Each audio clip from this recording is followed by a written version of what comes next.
Şu anda olay yerlerine, iş yerlerine falan, evlere falan bomba ve silahlarla saldırı anı var şu anda.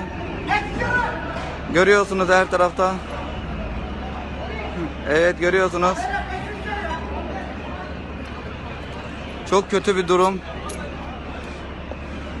Evet, yerlerde yaralı, araçlarda yaralılar var şu anda. Görüyorsunuz. Motorda falan. Sivil. Niye çekiyorsun? Niye? Tamam ya. Tamam.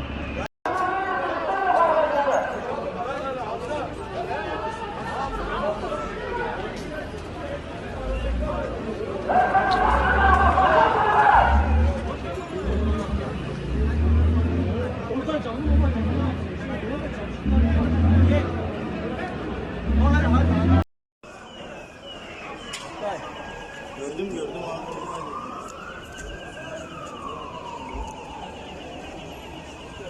Canlı bomba.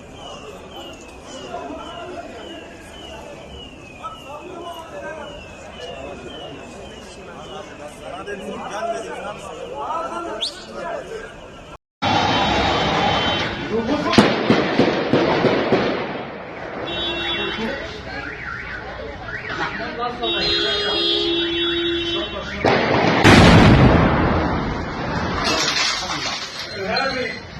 Tut. Tut.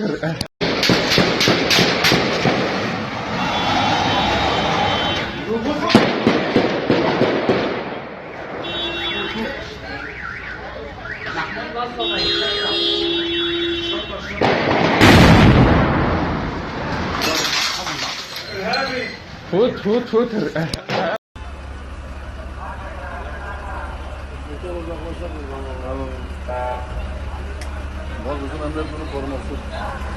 Bakıyorum.